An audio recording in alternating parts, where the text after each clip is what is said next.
Oke, balik kita membahas saat ini pembahasan soal UTBK Kimia 2021. Jadi soal ini adalah soal asli UTBK Kimia 2021 ya. Langsung saja kita ke soal nomor pertama. Oke, kelimpahan soal nomor pertama ini kita baca dulu soalnya ya. Kelimpahan dua isotop X adalah 60% dan 40%.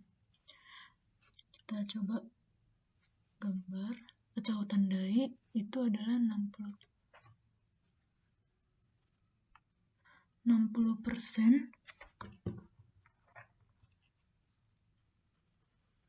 dan juga 40%. Dengan massa berturut-turut itu 65 SMI. SMI ini adalah satuan massa atom dan 66 SMA. Jika atom X dapat membentuk senyawa XNO3 2 kali, maka MrXNO3 2 kali. Oke, pertama di sini tuh ada X, di mana dia itu pertama ada 60% dan ada juga 40%. Oke. Yang 60% ini masanya berapa? Itu 65. Jangan terbalik ya, karena dibilangnya ini berturut-turut. Oke. Dan juga 66 SMA. Oke. Jika atom dapat membentuk XNO3 2 kali. O3 2 kali. Langsung aja kita masukkan ke rumus.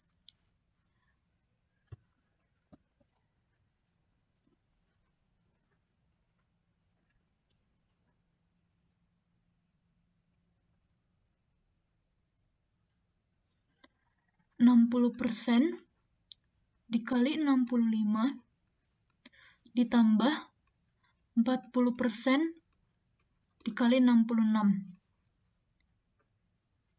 per jumlah dari persentasenya.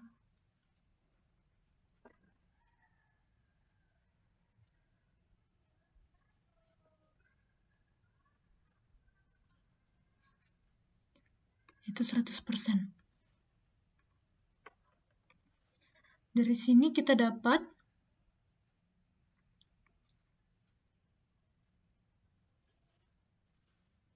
ini adalah rumus untuk mencari MR dari si X ya. Untuk mencari MR dari si X berdasarkan kelimpahannya. Di sini kita dapat 60 kali 65 itu 3.900%. Tapi karena atas bawah juga ada persennya, jadi persennya kita matikan aja. Ditambah 40 kali 66 itu adalah 2.640 per 100. Oke, nanti hasilnya jadi 6.540. 540 per 100. Jadi nanti di sini dia 65,4. Inilah MrCX. Oke. Inilah MR-nya CX. Sekarang kita ditanya itu MrXNO3 2 kali. Pertama itu ada N. N itu berapa MR-nya?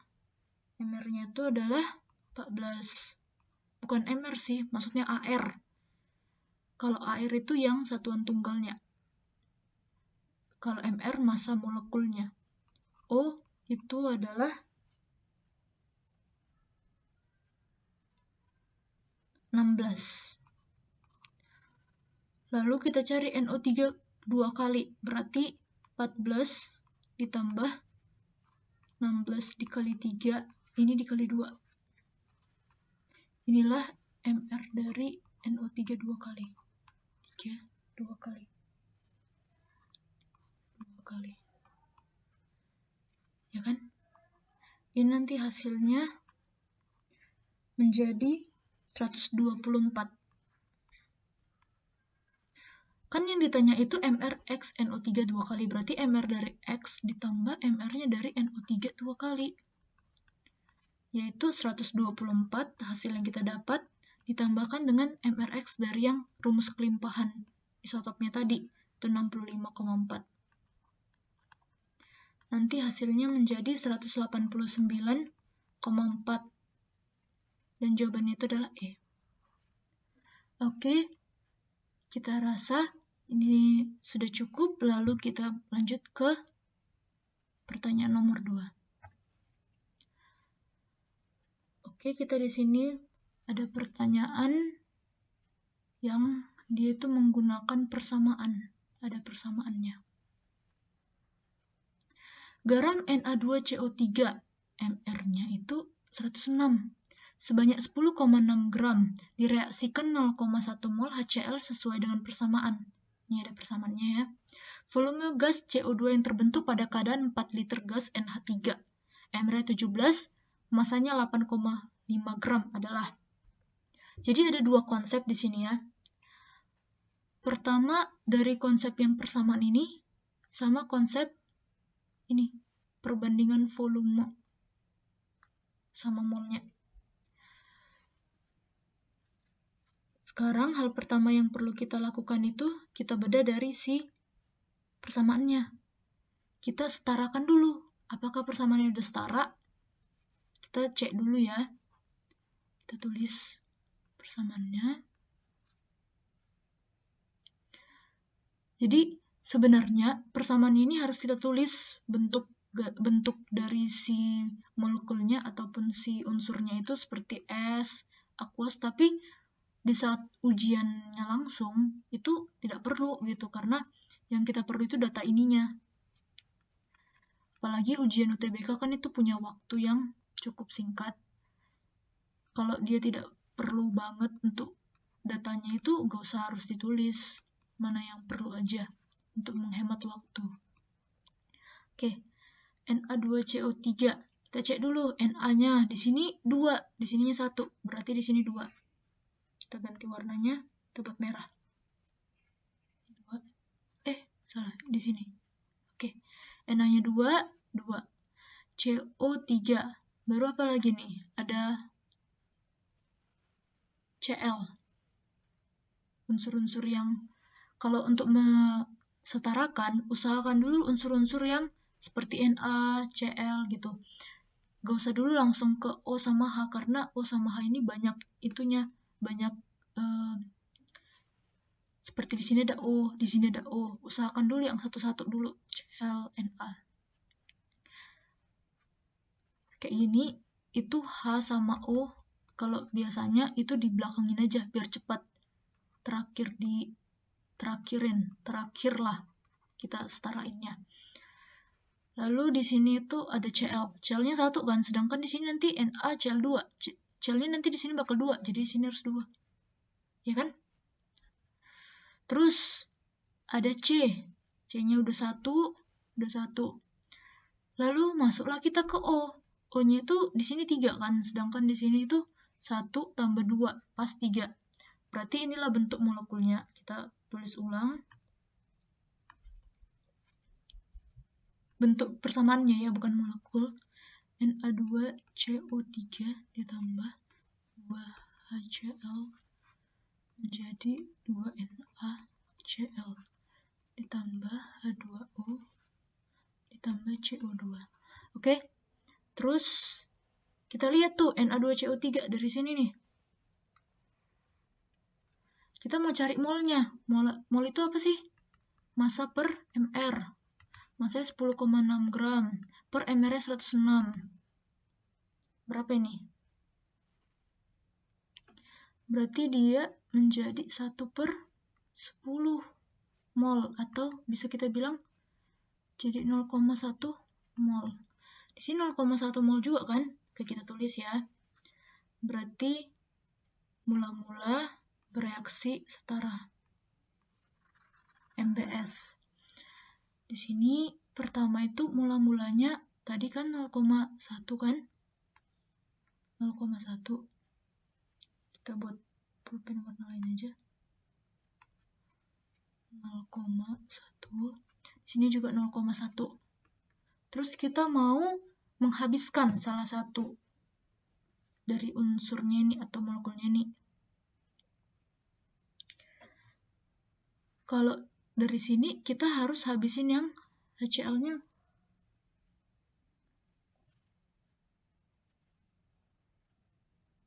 Harus habisin dari si HCl-nya dulu. Di sini 0,1. Karena nanti kalau kita buat Na2CO3-nya 0,1, di sini bakal jadi 0,2.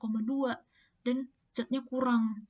Jadi untuk menghabiskan reaksinya ini kita harus buat HCl-nya dulu. Harus dari yang paling kecil. 0,1 bagi 2 itu kan 0,05. Sedangkan 0,1 bagi 1 0,1. Jadi zat yang paling kecil itu adalah HCl. Makanya di sini kita buat 0,1.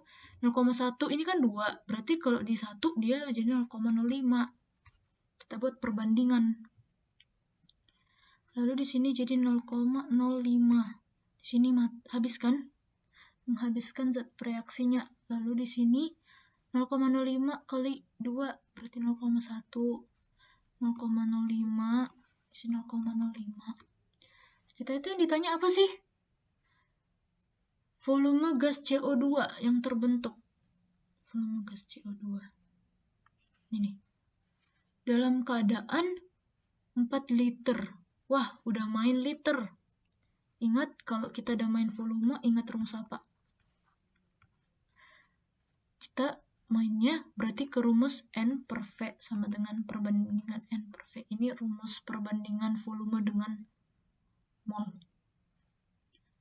Pertama itu ada N per V dari siapa nih? Dari si pembandingnya apa? NH3. NH3. Ini berarti sisi kirinya NH3. Dengan yang mau kita bandingkan apa? CO2. NH3 ini molnya berapa sih? Mol sama dengan massa per mR. Ini mol itu N ya. N.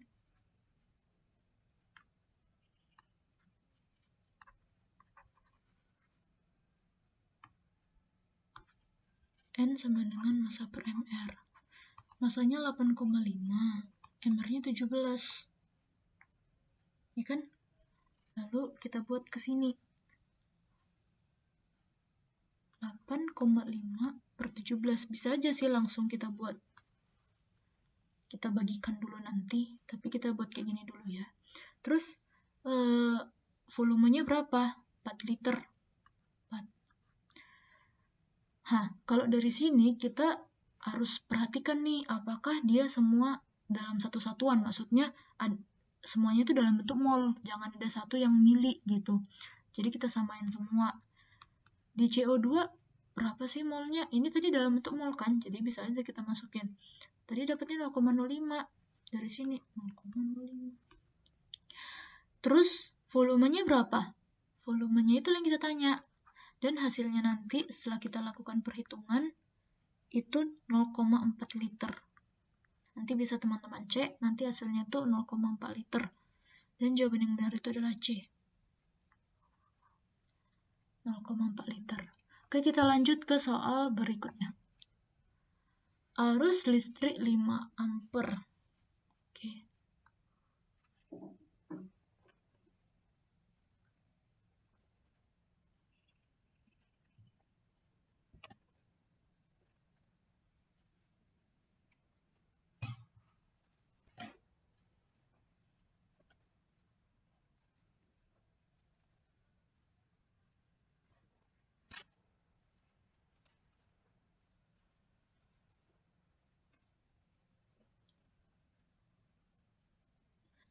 Oke.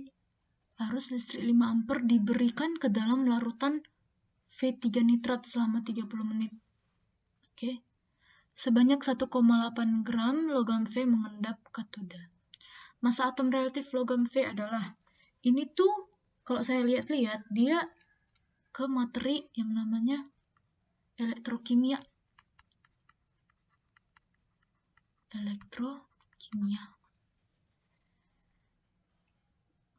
Ingat-ingat nih, mana rumus yang ada I, ada T, ada apa lagi ya? Tapi yang biasanya jadi maskot dari rumus itu ini, yang paling sering ingatnya I sama T. Oke, kita masuk ke nanti ke hukum Faraday 1. Ini konsepnya ya, konsepnya ini hukum Faraday 1.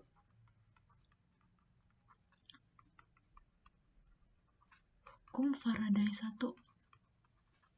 Oke, hukum Faraday 1 yaitu jumlah zat yang diendapkan atau melarut di elektroda berbanding lurus dengan jumlah arus listrik yang mengalir pada elektrolit. Tuh rumusnya. Jadi kalau kita rumusin nih, W sama dengan E kali F. Karena dia tuh jumlah massa, jumlah zat yang diendapkan itu berbanding lurus dengan arus listrik yang mengalir pada elektrolit. W itulah jumlah zatnya ya. Atau massa atomnya nanti. E itu apa sih? E itu kita bisa buat AR per valensi kali F-nya ini apa? I kali T per 96.500. Ini dia. Kan ditanya ini massa atom relatif logam. Ya, itu ini. Kita tinggal masukin aja. AR. AR-nya itu apa sih? Oh, bukan ya. W ini massa ya. Massa. Sedangkan yang tadi ini, massa atom relatif itu ternyata ada relatifnya di sini, dia itu MR. Ataupun bisa dibilang AR juga. AR dari si V, karena kan si V-nya doang, bukan V3-nya. Oke, W-nya itu apa? Berarti ini 1,8 gram, karena dia kan massa. Tadi yang dibilang itu jumlah zatnya itu dalam bentuk massa. Jadi 1,8 sama dengan AR. AR itu yang ditanya.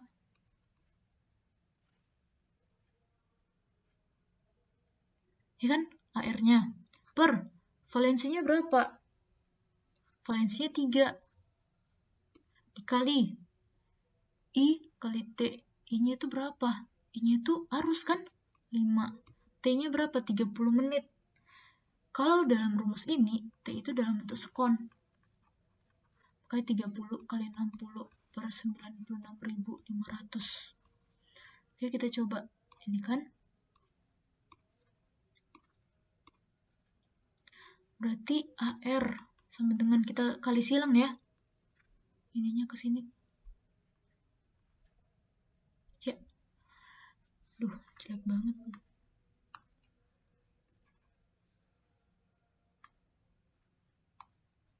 Nih. Oke, berarti dia 1,8 dikali yang tersisa itu apa sih? 965 per 5 kali 6, 30, 56. Ini kan bisa kan?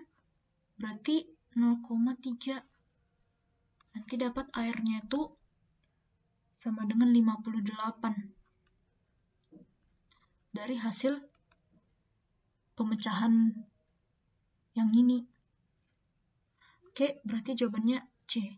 Ingat aja teman-teman, kalau dapat soal yang dia berupa arus-arus, mengendap, apalagi ya, waktu, itu pasti ke rumus ini sih, udah valid, karena cuma di rumus ini di elektrokimia yang ada I kali T, ada lagi kayak gitu-gitunya, dan harus hafal sih rumus ini. Terus nanti hukum Faraday ini kan ada yang satu, ada juga yang kedua nih, sekedar konsep. Ini hukum yang kedua ya, hukum Faraday 2. Itu apa sih isinya? Isinya itu adalah jika beberapa larutan dielektrolisis dengan arus listrik yang sama, maka massa zat yang dihasilkan berbanding lurus dengan massa ekivalen zat-zat tersebut. Maksudnya apa sih kalau dirumusin itu? Nanti jadi W1 sama dengan per W2 sama dengan E1 per E2. E itu apa? E itu ingat AR per valensi. Ini apa? Massa. Dalam kondisi seperti apa? Zat yang dielektrolisis dengan arus yang sama. Ingat, arus yang sama.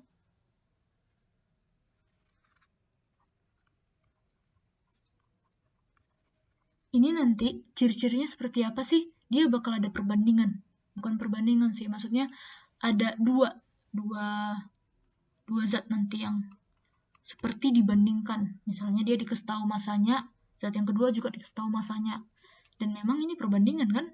Ujung-ujungnya nanti ke perbandingan. Untuk mengetahui, misalnya ditanya massa zat kedua itu berapa? Atau airnya, atau zat apa sih yang kedua itu? Karena dari air itu kan kita nanti bisa tahu tuh zat apa dia. Ya kan? Oke. Jadi kesimpulannya soal ini jawabannya C58. Kita lanjut ke soal berikutnya. Oke.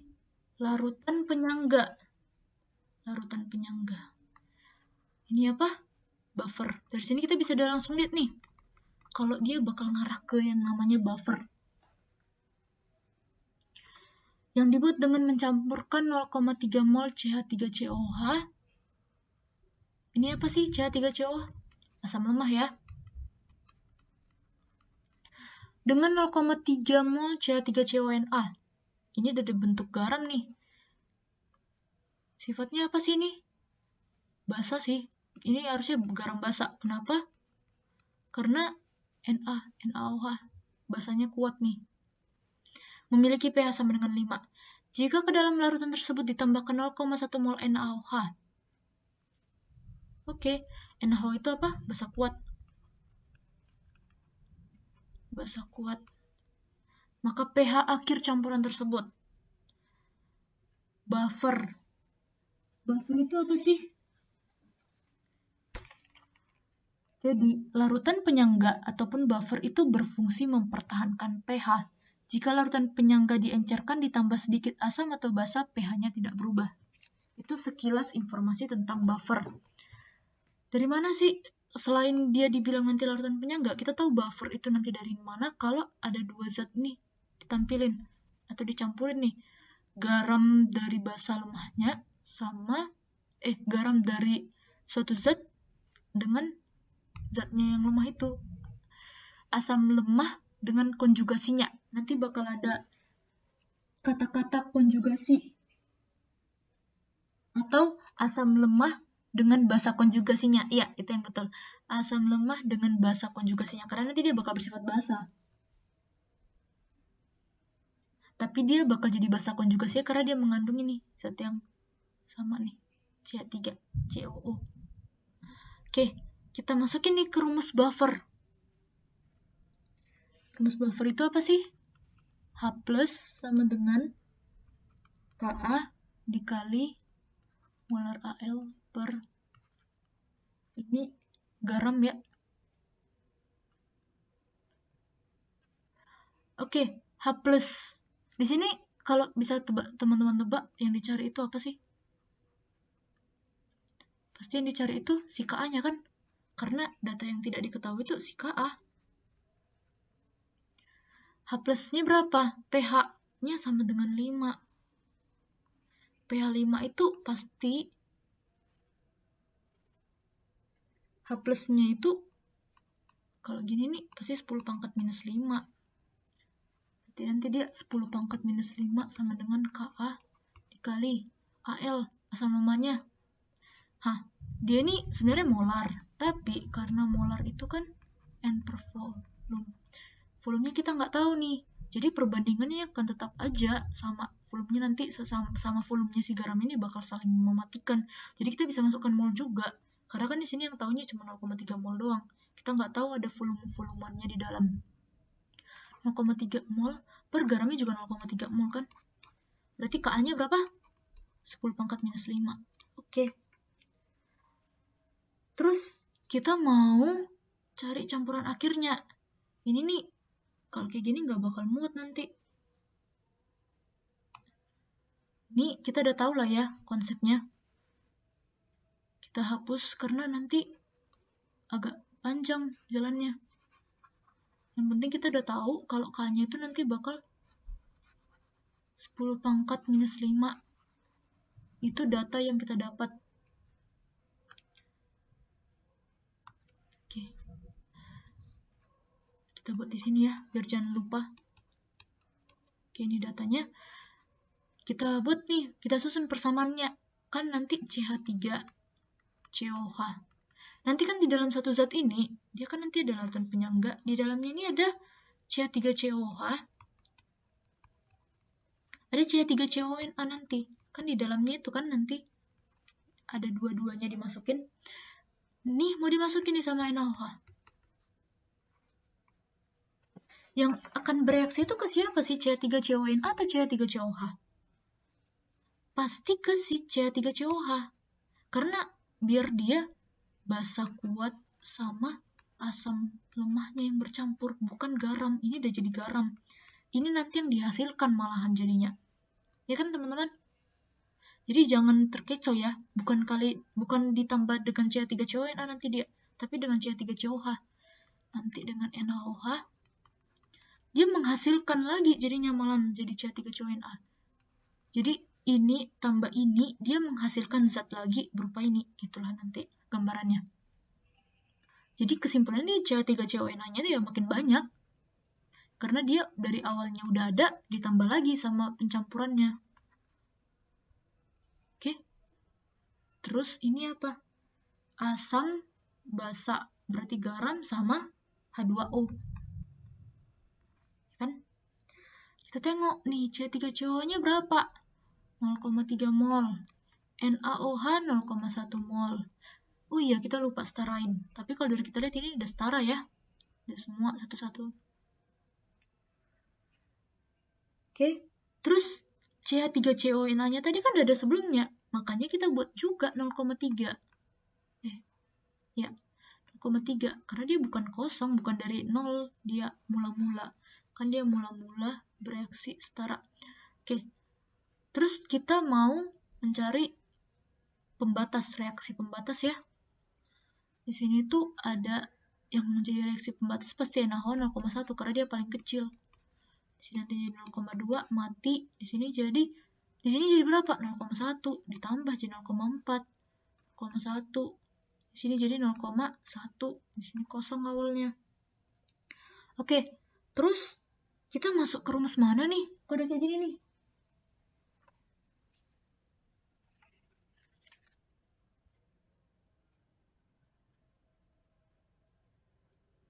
Kita lihat lagi nih, ada yang sisa itu apa? Kalau kondisinya dia kayak gini, ada asam lemah, terus basa lemah, garam atau basa konjugasinya, garam konjugasi atau basa konjugasi dari si asamnya ini, lihat nih, kan dia basa konjugasinya, kita masuk ke rumus buffer lagi, balik lagi ke buffer. Kecuali tadi kondisinya sama-sama habis, dia akan masuk ke hidrolisis. Tapi kalau udah kondisinya kayak gini, dia akan masuk ke asam lemah dan basa konjugasinya, dia akan masuk ke si buffer lagi.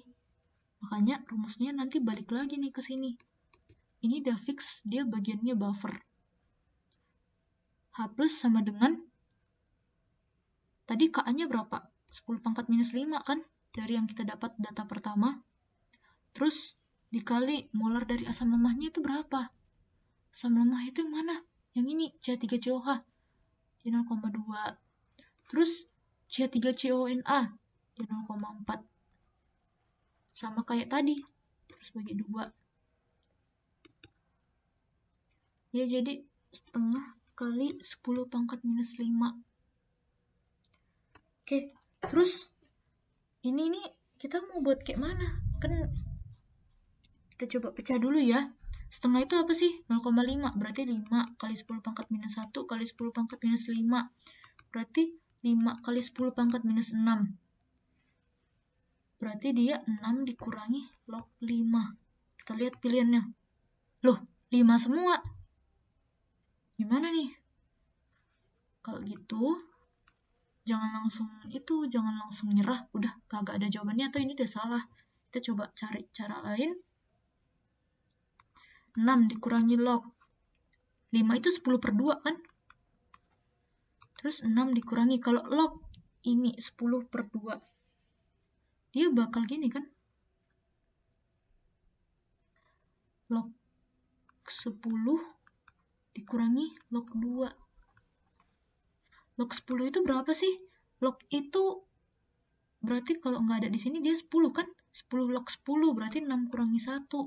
Minus jadi tambah log 2. Nih, jadi 5 tambah log 2. Kita lihat ada jawabannya, ada D. Berarti inilah jawabannya. Jadi nih, kita harus betul-betul paham konsep yang namanya buffer. Ini nanti ada di pelajaran tentang larutan. Oke, kita masuk ke soal yang berikutnya. Oke, larutan yang memiliki titik beku paling tinggi. Ini masih tetap soal tentang larutan sih. Oke, kita masuk aja titik beku paling tinggi. Ini lebih tepatnya nanti ke sifat koligatif larutan. Sifat koligatif larutan itu banyak sih. Nanti perhitungannya nggak hanya tentang titik beku, tapi ada juga kayak penurunan tekanan uap, kenaikan titik didih, bahkan tekanan osmosis juga ada. Tapi kan yang ditanya ini. Kita masuk rumus dulu nih. Penurunan titik beku ataupun ke titik bekunya. Kalau kita bicara tentang titik beku, baik kenaikan, penurunan, perubahan, kita bikin aja lah ya perubahan. Itu kita ada rumusnya delta TF sama dengan M dikali M ini molalitas ya teman-teman, ataupun bisa dibilang mirip mol atau sama, bahkan itu mol ya, bukan yang lain-lain. Kali I itu apa? Jumlah ion. M molalitas. KF itu apa? KF itu adalah konstanta freeze ataupun konstanta beku. Ini nanti ada di soal biasanya, ataupun sudah ada datanya sebelumnya. Ini jumlah ion. Karena kita nggak ada dikasih tahu KF, berarti yang bisa kita buat di sini M kali I. Itu dia. Yang kita bisa gunakan datanya itu cuma M kali I, karena semuanya nggak punya data itu kan. M kali I. Kita lihat dari A. 0,2 kali I-nya itu udah berapa? 2. Berarti 0,2 kali 2, 0,4. Terus ini MgNO3 2 kali, jumlah ionnya berapa? Cara cepatnya ya, kalau ini kan dia ada jumlah ionnya nih. Dari mana? Na min tambah Cl plus. Jumlah ionnya ada 2 kan? 1, 2. Itu menentukan jumlah ionnya. Sama MgNO3 2 kali. Mg 2 plus tambah 2 NO3 minus. Gini, kan ada 2 ion tambah 1 ion juga, jadi 3 ion. Itu perhitungannya ya. Makanya nanti ini 0,2 kali 3. Glukosa itu non-elektrolit, sama kayak urea. Dia tuh apapun seperti glukosa, sukrosa itu semua non-elektrolit nanti tuh ujung-ujungnya. Makanya nanti dia I-nya bakal 1 dikali 0,2. Al2SO4 3 kali, ini 5 ionnya 0,2 kali 5. K3PO4 0,2 dikali K3PO4 ini jumlah molnya itu ada 4.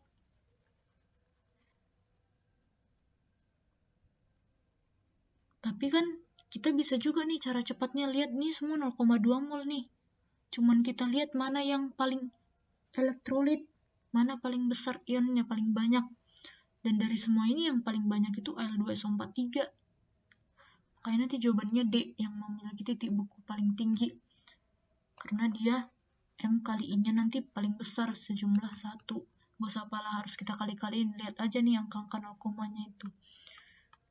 Tapi ya harus tahu konsepnya juga dari mana. Kalau nanti kita dikasih tahu KF-nya atau yang seperti apa, kita juga harus tahu.